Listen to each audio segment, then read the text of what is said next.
Social మీడియాలో ఈ వీళ్ళు పెడుతున్న పోస్టుల మీద కోర్టు ఏం చెప్పిందో నేను మళ్ళీ చదవాల్సిన అవసరం లేదనుకుంటా. మీరు ఆల్రెడీ ఫాలో అయ్యి ఉంటారు నిన్న ప్రొసీడింగ్స్ అన్ని. ఇప్పుడు నేను మళ్ళీ చదివి వినిపించాను. కోర్టు చాలా స్పష్టంగా చెబుతోంది, వీళ్ళ వల్ల నిజమైన ఇదేదో అబద్ధమైంది ఏదో అర్థం కావట్లేదు, వీళ్ళు చేసే అరాచకాలు ఒక రేంజ్లో లేవు, తర్వాత వీళ్ళ వల్ల సోషల్ మీడియాలు ఆర్థికంగా లాభపడుతున్నాయి అని చాలా కామెంట్స్ పెట్టాయి కదా.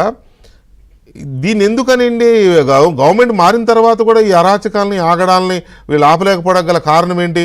వాళ్ళకు ముందస్తు బెయిల్స్ ఎలా వస్తున్నాయి? వెంకటకృష్ణ గారు సార్, మీకు ప్యానల్లో ఉన్నటువంటి ప్రముఖులకు నమస్కారం.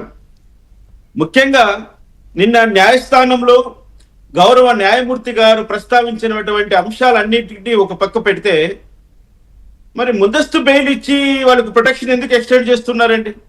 ప్రైమా ఫేసీగా కోర్టు అభిప్రాయపడుతోంది కదా, అవును, వీళ్ళు ఎంత నేరం చేశారు, ఇది చాలా తప్పు, భావ ప్రకటన స్వేచ్ఛ పేరుతో ఇంకొక వ్యక్తి యొక్క ప్రతిష్టను భంగం కలిగించడం చాలా నేరము, మీరు నేరం చేశారని కోర్టు చెప్తుండగా మళ్ళీ వాళ్లకు ముందస్తు బెయిల్ మీద కొనసాగించడానికి అవకాశం కల్పించడం, ఇవన్నీ కూడా ఏ కోణంలో చూడాల్సిన చెప్పండి మీరే. ఇంకా నేను మాట అంటున్నాను, ఈ కేసు మొదలైంది ఎప్పుడండి? కేవలం ముందస్తు బెయిల్ పిటిషన్ మీద విచారణ 5 నెలల నుంచి కొనసాగుతుంది. కేవలం ఆ వ్యక్తికి బెయిల్ ముందస్తు బెయిల్ ఇవ్వవచ్చా ఇవ్వకూడదా అన్న ఒకే ఒక పాయింట్ పైన.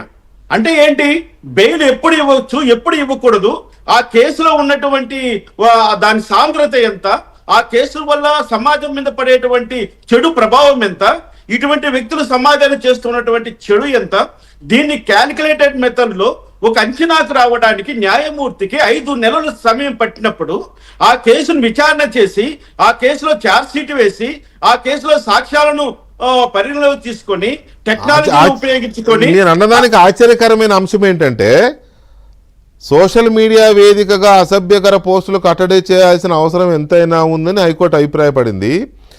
అంటే ఇది కోర్టులకు లేకపోతే న్యాయమూర్తులకు నేనేమి రిమార్క్స్ పాస్ చేయడం లేదు, కానీ ఆల్రెడీ రిపోర్ట్ అయిందని చదువుతున్నాను.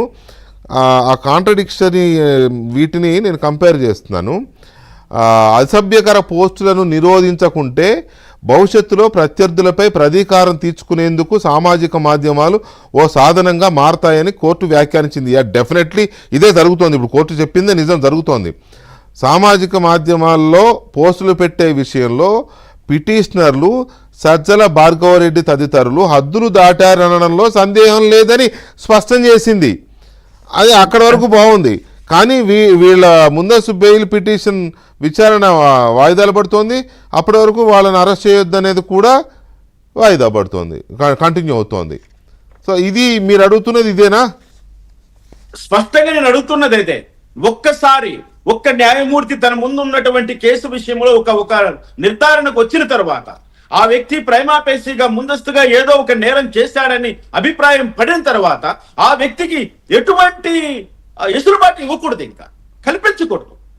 ఎప్పుడైతే మనము తప్పు చేశారని ఒక పక్క చెప్తూనే ఆ వ్యక్తిని మరో రకంగా మనం ప్రొటెక్ట్ చేయడం మొదలు పెట్టామంటే ఇంకా సమాజంలో తప్పు చేసేవాడు ఎందుకు భయపడతాడు? ఇక్కడ సోషల్ మీడియా బాధితుల్లో సెలబ్రిటీల కాడి నుంచి సామాన్యుల వరకు చివరకు న్యాయమూర్తులు భగవంతుడు కూడా ఇందులో బాధితుడైపోయి అనేక రకాలుగా ఇబ్బందులు పడుతున్నప్పుడు దీన్ని ఎలా నిరోధించాలి, దీనిపైన ఏంటి చర్యలు అనడానికి సింపుల్ మెథడ్. ఆ కంటెంట్ పెట్టిన వాడు ఎవడో తెలుసు, ఆ కంటెంట్ ఎక్కడి నుంచి వస్తుందో తెలుసు, ఆ కంటెంట్ క్రియేట్ చేసిన వాడు ఎవడో తెలుసు. ఇన్ని తెలిసిన మనం ఆ వ్యక్తిని ఎందుకు నిరోధించలేకపోతున్నాం? దేశంలో చట్టాలు లేవా? పోలీసు వ్యవస్థ లేదా? తగినంత సిబ్బంది లేదా? తగినంత అడ్వైజరీ బోర్డు లేదా మీ దగ్గర? అన్నీ ఉన్నటువంటి ప్రభుత్వం చేతిలో, ప్రతి ఒక్క వ్యవస్థ మీ చేతిలో ఉంది.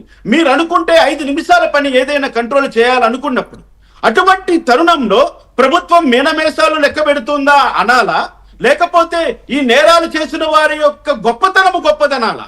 నేను అంటున్నది ఏంటంటే, నేరస్తుడు ఎంతటి వాడైనా ప్రభుత్వం తలుచుకుంటే 10 నిమిషాల్లో వాడి పని క్లోజ్ చేస్తారు. నేను అంటున్నది కక్ష సాధించండి అని కాదు, ఆ కక్ష అనే పదాన్ని పక్కన పెడతాం. ఇక్కడ ఏంటి, సామాన్య ప్రజలు కూడా, అసలు మహిళలు, నేను ఒక మాట అంటున్నానండి, కత్తితోని శరీరాన్ని ఎన్ని కోతలు కోసినా అది మళ్ళీ మా మందు పెట్టుకొని మార్చుకోవచ్చు. హృదయానికి అయ్యే గాయాన్ని ఎవరు మార్పుతారండి? ఈ సోషల్ మీడియా ద్వారా చేస్తున్నటువంటి ఆ మానసికమైనటువంటి ఆ దాడిని ఎలా ఎదుర్కోవాలి? దాడి చేసిన వాడు అతి నిర్భయంగా, అతి జల్సాగా, ఎటువంటి భయము భక్తి లేకుండా వాడు సమాజంలో మళ్ళీ తిరుగుతున్నాడు. కాలర్ ఎగరేసుకొని ఏం పీకుతారో, కాలర్ ఎగరేసుకొని ఏం పీకుతారా మీరు అన్నట్టుగా తిరుగుతున్నారు వాళ్ళు. అదే మరి ఫేక్ ఐడి క్రియేట్ తిరుగుతుంటే చేస్తున్నాడు. అదే వీళ్ళు content ని తిరిగి అసలు తిరిగి కాదు, feed చేస్తున్నాడు. వాళ్ళు దాడి చేసినందుకు సగం చచ్చిపోతే, దాడి చేసిన వాడిది తప్పని తెలిసి పోలీసులకు తెలుసు, కోర్టులకు తెలుసు, ప్రభుత్వానికి అందరికీ తెలుసు, వాడు అలాగే మన ముందే తిరుగుతుంటే ఏంట్రా బాబు ఈ బతుకు మనకని వాళ్ళు బయటికి రావడానికి కూడా తల ఉంచుకుని ఇంట్లోనే ఉండిపోయే పరిస్థితి వచ్చింది. వాళ్ళ ఆ రోజున మాటలు పడిన తెలుగుదేశం, జనసేన, బీజేపీ